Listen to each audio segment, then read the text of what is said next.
Good morning friends.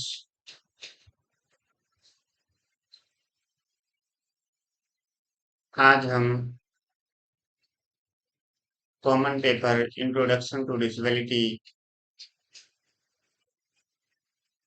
में unit first का सब यूनिट 1.3 देखेंगे कि इसमें क्या क्या चीजें हमको पढ़नी है। तो आइए जानते हैं कि 1.3 में कौन कौन सी चीजें पढ़नी है। Definition, categories, benchmark disabilities and the legal provisions for PWD in India. Bharat में दिव्यांगजनों के लिए परिभाषा, श्रेणियां, बेंचमार्क दिव्यांगताएं और कानूनी प्रावधान। यानी 1.3 में क्या पढ़ना है? बेंचमार्क दिव्यांगता, उसकी श्रेणी और दिव्यांग व्यक्तियों के लिए कानून में प्रावधान क्या क्या है। आइए देखते हैं कि क्या क्या चीजें हैं। सबसे पहले हम देखते हैं बेंचमार्क दिव्यांगता। हमेशा किसी भी चीज को पढ़ने से पहले उस शब्द के शाब्दिक अर्थ को समझना बहुत जरूरी है। यानी आप देखिए वो आपसे पूछ क्या रहा है। यदि किसी चीज का आपने शाब्दिक अर्थ पकड़ लिया तो चाहे आपको बहुत कुछ नहीं आता हो, लेकिन फिर भी आप बहुत कुछ कर ले जाएंगे। तो सबसे पहले देखते हैं कि बेंचमार्क मीन्स क्या होता है। बेंचमार्क एक मानक है जिसके द्वारा प्रदर्शन को मापा जाता है। यानी बेंचमार्क क्या है? एक मापन है, मानक है, जिसके द्वारा किसी भी व्यक्ति के कार्य क्षमता को मापा जाता है, उसके प्रदर्शन को मापा जाता है कि वो कितना चीजें कर पाता है, क्या क्या कर पाता है। वो सारी चीजें देखनी है किसके अंतर्गत? बेंचमार्क के अंतर्गत। अर्थात यह दिव्यांगता का एक ऐसा मानक है जिसमें किसी भी व्यक्ति के कार्य करने की क्षमता में कम से कम 40% या उससे अधिक का नुकसान हुआ होता है। इस मानक को ही हम बेंचमार्क दिव्यांगता के नाम से जानते हैं। अब जो है, क्या है ये बेंचमार्क? कौन सी चिड़िया है ये बेंचमार्क? तो यहाँ पे बेंचमार्क का शाब्दिक अर्थ क्या है कि यह एक मानक है। किसी भी चीज को मापने के लिए एक मानक है, पैमाना है कि कौन सी चीज कितनी बेस्ट है, कितनी खराब है। इसका क्या है? एक मानक है। यानी अगर देखा जाए कि बेंचमार्क दिव्यांगता क्या है, यह दिव्यांगता का एक ऐसा मानक है जिसमें किसी भी व्यक्ति के कार्य करने की क्षमता में कम से कम 40% या उससे अधिक का नुकसान हुआ होता है। इस मानक को ही हम बेंचमार्क दिव्यांगता के नाम से जानते हैं। यानी कहा जाए कि बेंचमार्क दिव्यांगता क्या होता है, ये कोई प्रॉपर एक दिव्यांगता का नाम नहीं है। ये कोई प्रॉपर एक दिव्यांगता का नाम नहीं है। ये एक मानक, एक क्राइटेरिया तय करता है कि कौन सा व्यक्ति डिसेबल्ड है या नॉन डिसेबल्ड है, दिव्यांग है या नहीं। ये कौन डिसाइड करता है? बेंचमार्क, एक मानक जो होता है। यानी यदि किसी भी व्यक्ति में 40% या उससे अधिक उसके कार्य क्षमता का नुकसान हुआ होता है, तो वो व्यक्ति बेंचमार्क दिव्यांगता के अंतर्गत आएगा। ना कि वो जो है बेंचमार्क दिव्यांग होगा। वो क्या होगा? बेंचमार्क दिव्यांगता के अंतर्गत आएगा। अब उसमें क्या दिव्यांगता होगी वो तो डिसाइड करेगा उसका कौन सा क्षेत्र प्रभावित है। यहाँ तक चीजें समझ में आई। अब देखते हैं ये दिव्यांगजन अधिकार अधिनियम 2016 की धारा 2R के अनुसार। यानी जो RTWD 2016 में बना, उसकी एक धारा है 2R, उसके अनुसार उसमें परिभाषा दी गई है किसकी, बेंचमार्क दिव्यांगता की। बेंचमार्क विकलांगता वाले व्यक्ति से तात्पर्य ऐसे व्यक्ति से है जिसमें प्रमाणन प्राधिकारी द्वारा प्रमाणित निर्दिष्ट विकलांगता का 40% से कम नहीं है। जैसे मैंने आपको अभी बताया कि किसी भी व्यक्ति में उसके कार्य करने की क्षमता में यदि 40% से 40% या उससे अधिक का नुकसान हुआ है तो वो किस में आएगा, बेंचमार्क की कैटेगरी में आएगा। यहाँ पे आरपीडब्ल्यूडी की धारा 2R बता रही है कि बेंचमार्क विकलांगता वाले व्यक्ति से तात्पर्य ऐसे व्यक्ति से है जिसमें प्रमाणन प्राधिकारी द्वारा प्रमाणित निर्दिष्ट विकलांगता का 40% से कम नहीं है। यानी जो सर्टिफिकेट जारी करता है, दिव्यांगता सर्टिफिकेट जारी करता है अधिकारी, उसके द्वारा यदि उस सर्टिफिकेट में 40% से कम अंकित किया गया है तो वो बेंचमार्क की दिव्यांगता की श्रेणी में नहीं आएगा। बेंचमार्क दिव्यांगता की श्रेणी में आने के लिए व्यक्ति के सर्टिफिकेट में दिव्यांगता का जो स्तर होता है वो 40% कम से कम होना चाहिए, और मैक्सिमम कुछ भी हो सकता है। अब कुछ भी का मतलब ये नहीं कि 200 300 400, परसेंटेज को काउंट 100 में ही करते हैं। तो मैक्सिमम 100% हो सकता है और मिनिमम 40%। ठीक है, आगे देखते हैं इनके लिए कानूनी प्रावधान क्या क्या है। इनके लिए पहला कानूनी प्रावधान है दिव्यांगजन अधिनियम, पर्सन्स विथ डिसेबिलिटी एक्ट 1995। दूसरा है भारतीय पुनर्वास परिषद, रिहैबिलिटेशन काउंसिल ऑफ इंडिया 1992। तीसरा है भारतीय न्यास अधिनियम, नेशनल ट्रस्ट एक्ट 1999। हैं तो बहुत सारे, लेकिन जो मुख्य रूप से इनके लिए कानूनी प्रावधान है वो कितने हैं, 3 ही हैं। कितने हैं, 3 हैं। तो हम इन्हीं तीनों के बारे में इसमें पढ़ेंगे। ठीक है, तो तीनों को तो हम एक दिन में देखेंगे नहीं, हम वन बाय वन करके देखेंगे। तो सबसे पहले हम किसको देखेंगे, पीडब्ल्यूडी एक्ट 1995 को, दिव्यांग जन अधिनियम 1995 को देखेंगे। तो आइए देखते हैं कि इसमें इनके लिए क्या क्या प्रावधान किए गए हैं।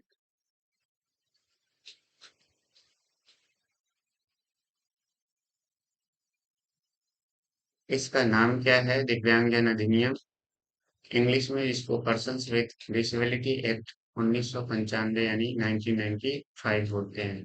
इसका एक दूसरा नाम, इसको दूसरे नाम से भी जाना जाता है समान अवसर अधिकारों का संरक्षण एवं पूर्ण भागीदारी अधिनियम 1995। 60 क्वेश्चन में बहुविकल्पी क्वेश्चन में पूछ सकता है कि समान अवसर अधिकारों का संरक्षण एवं पूर्ण भागीदारी अधिनियम किस अधिनियम का दूसरा नाम है।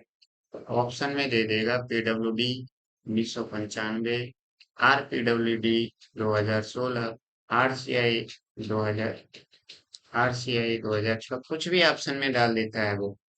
तो आपको क्या करना है, यही लगाना है समान अवसर अधिकारों का संरक्षण एवं पूर्ण भागीदारी अधिनियम 1995।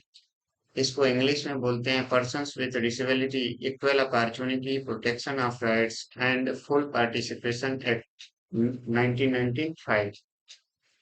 अब कोई भी चीज बनाया जाता है, कोई भी काम किया जाता है तो उसका कुछ ना कुछ उद्देश्य होता है। ऐसा तो नहीं है कि फर्जी बना दिया जाता है कुछ भी, कोई मतलब नहीं है, बस बना दिया तो बना दिया, नहीं। कोई भी चीज यदि बनाई जाती है तो उसका जो है कोई न कोई उद्देश्य जरूर होता है। तो यह अधिनियम जब बनाया गया है तो इसका कोई न कोई तो उद्देश्य होगा, ऐसा तो नहीं कि फर्जी बना दिया गया है।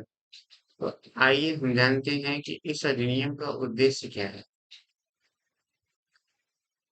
इस अधिनियम को संसद द्वारा 12 दिसंबर 1995 को पारित किया गया तथा 7 फरवरी 1996 को अधिसूचित किया गया। इस अधिनियम का उद्देश्य विकलांग व्यक्तियों को सुविधाएं व सेवाएं प्रदान करने के लिए केंद्रीय और राज्य सरकारों स्थानीय निकायों का दायित्व निर्धारण करना है, जिससे वे देश के उत्पादक व उपयोगी नागरिक के रूप में समान अवसर के लिए भागीदारी कर सकें। इस अधिनियम की दिव्यांग व्यक्तियों के अधिकारों व जन सुविधाओं की सूची है, जो कानूनी तौर पर लागू हो सकते हैं। यह एक महत्वपूर्ण उपलब्धि है। इस अधिनियम में पुनर्वास के निवारक तथा प्रवर्धक दोनों प्रकार के पुनर्वास वस्तुओं तथा दिव्यांग व्यक्तियों के लिए शिक्षा, रोजगार, व्यावसायिक प्रशिक्षण, आरक्षण, अनुसंधान व मानव शक्ति विकास, बाधा रहित वातावरण, सामाजिक सुरक्षा के लिए प्रावधान है। अब यहाँ पे हम जानते हैं कि यह अधिनियम बना कब, पारित कब हुआ, लागू कब हुआ और इसमें दिव्यांग व्यक्तियों के लिए क्या-क्या चीजें दी गई। तो यह अधिनियम संसद द्वारा कब पारित किया गया? 12 दिसंबर 1995 को। ये डेट इम्पोर्टेंस है। इसको जो है नोट कर लेना, क्योंकि कभी भी एग्जाम में पूछा जा सकता है ऑब्जेक्टिव टाइप क्वेश्चन में कि पीडब्ल्यूडी एक्ट संसद द्वारा कब पारित किया गया। तो ये डेट कब की है? 12 दिसंबर 1995 की है। फिर आपसे पूछा जा सकता है कि पीडब्ल्यूडी एक्ट कब लागू किया गया। तो वो डेट कौन सी है? 7 फरवरी 1996 की है। ये चीजें हो गई। अब इस अधिनियम में दिव्यांगों के लिए क्या-क्या सुविधाएं हैं और क्या-क्या सेवाएं हैं और वो किसके लिए की गई हैं, कौन करता है? तो केंद्र सरकार करेगी, राज्य सरकार करेगा। उसके बाद जो है, जो राज्य सरकार के अंतर्गत स्थानीय निकाय है, क्षेत्रीय निकाय है, जो जैसे सरपंच हो गया, ग्राम प्रधान हो गया, ब्लॉक अधिकारी हो गया, डिस्ट्रिक्ट अधिकारी हो गया, ये स्थानीय निकाय हैं। ये भी इनके अधिकारों और अवसरों को क्या करेंगे? इन तक पहुंचाएंगे। क्या करेंगे? इन तक पहुंचाएंगे, जिसके माध्यम से ये दिव्यांग व्यक्ति भी अपने देश के लिए अपना योगदान दे सकते हैं और किसी भी कार्यक्रम में खुद को पार्टिसिपेट कर सकते हैं और देश के लिए कुछ भी कर सकते हैं। अब जो है इसमें और क्या दिया गया है? कानूनी तौर तरीके दिए गए हैं, पुनर्वास के लिए चीजें दी गई हैं, इनके लिए शिक्षा की बात कही गई है, रोजगार की बात कही गई है, व्यावसायिक प्रशिक्षण देने की बात कही गई है, नौकरियों में आरक्षण की बात कही गई है और ह्यूमन रिसोर्स डेवलपमेंट की बात की गई है और बैरियर फ्री वातावरण यानी बैरियर फ्री इन्वायरमेंट यानी बाधा मुक्त वातावरण की बात कही गई और इनको जो है सामाजिक सुरक्षा की बात कही गई है। तो ये अधिनियम क्या बताता है? इनके लिए जो भी सुविधाएं, जो भी सेवाएं हैं, उनके लिए ये अधिनियम काम करता है और ये राज्य सरकार, केंद्र सरकार और स्थानीय निकाय को जागरूक करता है कि दिव्यांग व्यक्तियों के लिए क्या-क्या योजनाएं हैं, क्या-क्या सुविधाएं हैं, वो आप उन तक पहुंचाइए। ठीक है। आगे हम देखते हैं इस अधिनियम का और प्रमुख उद्देश्य क्या है। तो इसके उद्देश्य ढेर सारे हैं। हम मेन को देखते हैं। तो पहला क्या है? विकलांग व्यक्तियों को समान अवसर प्रदान करना तथा उन्हें बताना कि यह मिस प्रिंटिंग है, से की जगह वे आएगा। विकलांग व्यक्तियों को समान अवसर प्रदान करना तथा उन्हें बताना कि वे भी अपने समुदाय तथा राष्ट्र के विकास में योगदान कर सकते हैं। यानी यह अधिनियम क्या बताता है कि दिव्यांग व्यक्तियों को बताना है कि आप भी अपने समुदाय के लिए, अपने राष्ट्र के लिए अपना योगदान दे सकते हो। जिस प्रकार एक सामान्य व्यक्ति अपने देश के लिए कुछ भी कर गुजरने की क्षमता रखता है, उसी तरह आप भी अपने देश के लिए कुछ भी कर गुजरने की क्षमता रखते हैं और ये अधिकार हम आपको देते हैं। आप अपने देश के लिए जो भी करना चाहते हैं करिए, इससे आपको कोई नहीं रोक सकता। ठीक है।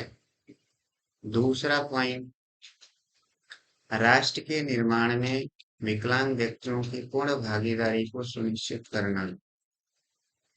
अब यहाँ पे क्या है कि राष्ट्र के निर्माण के लिए जैसे कोई सामान्य व्यक्ति लीडरशिप करता है, वो कोई खेल खेलता है, देश का प्रतिनिधित्व करता है, वो कुछ भी करता है, क्योंकि वो सामान्य व्यक्ति है, जिसकी जिसमें रुचि है वो अपने देश के लिए उस तरीके से अपना योगदान देता है, अपनी भागीदारी निभाता है।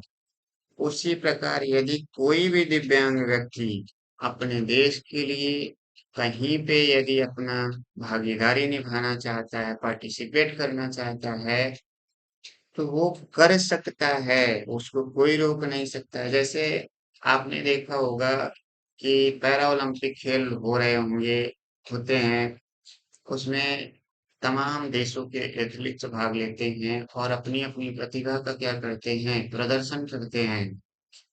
तो ऐसे क्या है, विशेष ओलंपिक भी खेला जाता है जिसमें विशेष बच्चे भाग लेते हैं और अपने देश का प्रतिनिधित्व करते हैं। जो आईडीडी के बच्चे होते हैं वो विशेष ओलंपिक में भाग लेते हैं और वो भी अपने देश के लिए मेडल लाते हैं, अपने देश के लिए कुछ कर गुजरते हैं। जिस प्रकार सामान्य व्यक्ति करता है उसी प्रकार ये विशेष बच्चे भी करते हैं। बस जरूरत क्या है, इनकी छुपी हुई प्रतिभा को बाहर निकालना और इनकी जो कानूनी प्रावधान है, इनके जो कानून द्वारा दिए गए अधिकार हैं, उससे जागरूक करना। ऐसा नहीं कि ये बच्चे नहीं कर सकते, ये बच्चे भी वो सब कुछ कर सकते हैं जो एक सामान्य व्यक्ति कर सकता है, बशर्ते इनको जागरूक करना होगा और इनको सहयोग देना होगा। ये भी अपने देश के लिए बहुत कुछ कर गुजरने की क्षमता रखते हैं। तीसरा पॉइंट देखते हैं, विकलांग व्यक्तियों को उनके अधिकारों की रक्षा तथा सभी प्रकार के भेदभाव को समाप्त कर उनको समानता तथा भागीदारी को बढ़ाने के लिए सार्थक प्रयास करना। यानी इस अधिनियम का मुख्य उद्देश्य एक और क्या है कि इनके अधिकारों की रक्षा करना तथा सभी प्रकार के भेदभाव को खत्म करना और समानता तथा भागीदारी को बढ़ाने के लिए सार्थक प्रयास करना। आपने देखा होगा समाज में बहुत सारे ऐसे व्यक्ति हैं जो दिव्यांगों को आज भी उसी दृष्टि से देखते हैं जैसे पहले के लोग देखा करते थे। आज भी इनको तरह तरह की गालियां निकालते हैं, इनका शोषण करते हैं, इनके अधिकारों का हनन करते हैं। तो ये पीडब्ल्यूडी एक्ट क्या बताता है, हम आपके अधिकारों की रक्षा करेंगे और आपको जो पहले लोग भेदभाव आपके साथ करते थे वो हम नहीं होने देंगे। अगर आपको कहीं मंदिर में जाना है तो आप बेधड़क जा सकते हो, कोई रोकथाम नहीं है। आपको किसी जो है सोशल वर्क में भाग लेना है तो आप निश्चिंत होके ले सकते हो, आपको कोई रोक नहीं सकता। अगर कोई रोकता है तो हम आपके सपोर्ट में खड़े हैं, उस व्यक्ति को सजा दिलाने के लिए। आप हर तरफ से भागीदारी दे सकते हैं देश के हर एक काम में। अगला पॉइंट है, इस अधिनियम में एक समग्र शिक्षण योजना के निर्माण पर बल दिया गया है, जिसके लिए विभिन्न प्रावधान जैसे यातायात सुविधाएं, निर्माण अवरोधों को हटाना, किताबें उपलब्ध कराना, विद्यालय की पोशाक तथा अन्य सामग्री प्रदान करना, छात्रवृत्ति देना, परीक्षा प्रणाली में उपयुक्त सुधार करना, पाठ्यक्रम का पुनः निर्माण करना शामिल है। इस अधिनियम में यह भी बताया गया है कि दिव्यांगों के लिए एक समग्र शिक्षण योजना तैयार की गई है जिसमें उनके लिए मुफ्त में स्कूल की ड्रेस दी जाएगी, बुक्स दी जाएंगी, उनके लिए छात्रवृत्ति की व्यवस्था है और उनके जो है एग्जाम पैटर्न में संशोधन की अब व्यवस्था है। और यदि उनका पाठ्यक्रम उनके लेवल के आधार पे नहीं है तो उसमें भी संशोधन करने की प्रक्रिया है। उनको आने जाने की सुविधाएं दी गई है और सबसे बड़ी बात है बैरियर फ्री इन्वायरमेंट। बाधा रहित वातावरण जिससे इनको आने जाने में किसी भी प्रकार की कठिनाई ना हो, ये व्यक्ति या बालक आसानी से अपने गंतव्य स्थान तक जा सकते हैं, ऐसा इस अधिनियम में कहा गया है। पांचवा पॉइंट देखते हैं। इस अधिनियम में मानव संसाधन के विकास के लिए शिक्षा, व्यावसायिक प्रशिक्षण तथा रोजगार आरक्षण, बाधा मुक्त वातावरण, बेरोजगारी भत्ता, विकलांग व्यक्तियों के लिए विशेष बीमा योजना तथा गंभीर रूप से विकलांग व्यक्तियों के लिए आवास निर्माण शामिल है।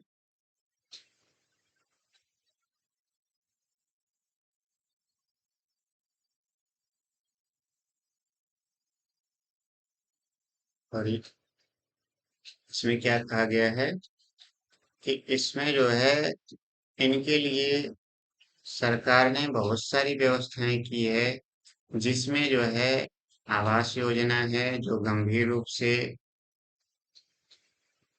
विकलांग व्यक्ति हैं उनके लिए आवास योजना है, बेरोजगारी भत्ता है, बाधा मुक्त वातावरण है, इनके व्यवसाय के लिए प्रशिक्षण, रोजगार, रोजगार में आरक्षण, कम ब्याज पे इनको ऋण की व्यवस्था है। यानी इनको आत्मनिर्भर बनाने के लिए तमाम चीजें दी गई हैं, तमाम बातें कही गई हैं इस अधिनियम में। छठा पॉइंट है, इस अधिनियम में विकलांगता की शीघ्र पहचान, रोकथाम तथा गलत उपचार से बचाव भी शामिल है। अब क्या है ये शीघ्र पहचान क्या है, रोकथाम क्या है, गलत उपचार क्या है, वो सारी चीजें आपको हम बताते हैं। जैसे आपको बुखार होता है तो कुछ ना कुछ लक्षण दिखाई देते हैं, आपका पैर दर्द करने लगेगा, आपका सिर भारी होगा, आपके पैर के तलवे ठंडे हो जाएंगे। अगर ये सारे लक्षण देखते हो आप तो तुरंत जो है बुखार की टेबलेट ले लो, बुखार गायब हो जाएगा। उसी प्रकार दिव्यांगता की पहचान करने के लिए इनको देखना होता है, इनके लक्षणों को देखना होता है कि जो है ऐसी क्या संभावना है जो बच्चे में दिव्यांगता हो सकती है। अगर हमने जल्दी पता कर लिया तो हो सकता है हम उस दिव्यांगता को बढ़ने से रोक सकते हैं, या फिर यदि वो बहुत पहले स्टार्टिंग का है तो हम उसे खत्म भी कर सकते हैं। यदि कोई ऐसी दिव्यांगता नहीं है, कोई विकार है, तो विकार को तो हम ठीक कर सकते हैं। तो किसी भी चीज को खत्म करने के लिए, कम करने के लिए समय पर उसकी पहचान जरूरी है। और अगर आपने पहचान कर लिया तो शीघ्र ही उसका उपचार कर लेंगे। अब गलत उपचार क्या है, जैसे पहले क्या था कि पहले इतनी चिकित्सा सुविधाएं नहीं थी, हॉस्पिटल्स नहीं थे, डॉक्टर्स नहीं थे। तो पहले क्या होता था कि यदि किसी के घर में कोई भी दिव्यांग व्यक्ति या बालक होता था तो उसको झाड़ फूक, जादू टोना वगैरह वगैरह तमाम सारी चीजें कराई जाती थी, जो गलत थी, जिससे कोई सुधार नहीं होता था। तो वही बता रहा है कि गलत उपचार से बचाव ही शामिल है इस अधिनियम में। अगला पॉइंट है, सातवां पॉइंट है, विकलांग व्यक्तियों के लिए शोषण की स्थिति में कार्रवाई के लिए प्रावधान किए गए हैं। यदि समाज का कोई भी व्यक्ति दिव्यांग व्यक्तियों का शोषण कर रहा है, उनका गलत इस्तेमाल कर रहा है, तो उसके लिए कठोर कार्रवाई इस अधिनियम के अंतर्गत दी गई है। अगर आप इस अधिनियम के सहारे हाई कोर्ट, सुप्रीम कोर्ट कहीं भी जा रहे हैं, किसी भी व्यक्ति के खिलाफ कंप्लेन कर रहे हैं, तो इस अधिनियम के दौरान उस व्यक्ति के खिलाफ कठोर कार्रवाई की जाएगी। अगला है, विकलांग व्यक्तियों के लिए सेवाओं तथा समान अवसर उपलब्ध कराने के लिए समग्र नीतियों के विकास का ढांचा तैयार किया गया है। अब यहाँ पे विकलांग व्यक्तियों को समान अवसर उपलब्ध कराने के लिए, यानी एक सामान्य जीवन जीने के लिए सामान्य व्यक्ति को जो अवसर दिए जाते हैं, जो संसाधन उपलब्ध कराए जाते हैं, ये दिव्यांग व्यक्तियों को देने के लिए भी एक समग्र नीति तैयार की गई है, एक ढांचा तैयार किया गया है, जिसके द्वारा इनको भी सामान्य जीवन जीने के लिए आगे बढ़ाया जा सकता है। अगला पॉइंट है, विकलांग व्यक्तियों को मुख्य धारा में शामिल करने के लिए विशेष प्रावधान दिए गए हैं। अब ये मुख्यधारा किस चिड़िया का नाम है? ये मुख्यधारा क्या है? बहुत सारे लोगों को ये पता ही नहीं होता है कि मुख्यधारा क्या चीज है। बताने को तो बता देते हैं कि जो है समाज की मुख्यधारा ये है, वो है, फलाना है, ढिमका है, लेकिन एक्चुअल में पता नहीं होता कि मुख्यधारा होती क्या है। अब जैसे सपोज करिए कि एक सामान्य व्यक्ति या सामान्य बालक है, उसको समाज में कैसे रहना है, समाज के साथ कैसे बातचीत करना है, सामने वाले व्यक्ति से कैसे बोलना है, समाज में यदि कोई फंक्शन है, कोई कार्य है, तो कैसे कपड़े पहन के जाने हैं, वो सारी चीजें एक सामान्य व्यक्ति को पता होती है। लेकिन एक विशेष व्यक्ति जो होता है, डिसेबल्ड पर्सन जो होता है, उसको ये सारी चीजें नहीं पता होती हैं, क्योंकि उसको पता ही नहीं है समाज में कैसे रहना है, क्या करना है। तो जो समाज के द्वारा नियम कानून बनाए गए हैं, उन नियम कानून का जो दायरा होता है, उसमें व्यक्ति यदि रहता है, उसके अनुसार चलता है, वही क्या है, समाज की मुख्य धारा है। समाज के लोगों के साथ सही तरीके से व्यवहार करना, सही तरीके से बात करना, उनके द्वारा बनाए गए नियम कानून का अनुसरण करना ही समाज की क्या है, मुख्य धारा है। और ये जो दिव्यांग बच्चे होते हैं, दिव्यांग व्यक्ति होते हैं, ये समाज की मुख्य धारा से ही साइड हो जाते हैं, क्योंकि समाज के लोग इन्हें गलत तरीके से बोलते हैं, इनके साथ गलत व्यवहार करते हैं, जिससे इनके मन में हीन भावना बैठ जाती है और ये अपने आप को समाज की मुख्य धारा से साइड कर लेते हैं। तो हमारा काम क्या होगा, इस अधिनियम का काम क्या है कि इन व्यक्तियों की समाज की मुख्य धारा में इनका स्थान दिलाकर समाज की मुख्य धारा से जोड़ना ही हमारा काम है। इस अधिनियम के अंतर्गत लास्ट पॉइंट क्या है, उन्हें सामाजिक सुरक्षा प्रदान करने का प्रावधान किया गया है। समाज के लोगों द्वारा जो इनका शोषण किया जाता है, इनको गलत बातें बोली जाती हैं, उनसे इनकी रक्षा करना भी क्या है, इस एक्ट में प्रावधान किया गया है। ठीक है, तो ये सारे क्या थे, उद्देश्य थे पीडब्ल्यूडी एक्ट के। हमने पढ़ा कि पीडब्ल्यूडी एक्ट कब बना, यानी संसद ने पारित कब किया, और लागू कब हुआ, बेंचमार्क दिव्यांगता क्या है, यानी देखा जाए तो 40% जो क्राइटेरिया दिया है डिसेबिलिटी का, मिनिमम 40%, मैक्सिमम 100%। यदि किसी व्यक्ति में दिव्यांगता का लेवल दिखा रहा है, तो वो क्या है, बेंचमार्क डिसेबिलिटी के अंतर्गत आएगा। उसके बाद हमने पढ़ा क्या कि इनके लिए कानूनी प्रावधान क्या है, जिसमें PWD act 1995, RCA act 1992, NT act 1999, जिसमें से हमने आज किसको पढ़ा, पीडब्ल्यूडी एक्ट को पढ़ा। अब जो है आज के लिए इतना ही, हम लोगों ने इसके उद्देश्य को देख लिया, बाकी की चीजें कल होंगी। तब तक के लिए जय हिंद, वंदे मातरम।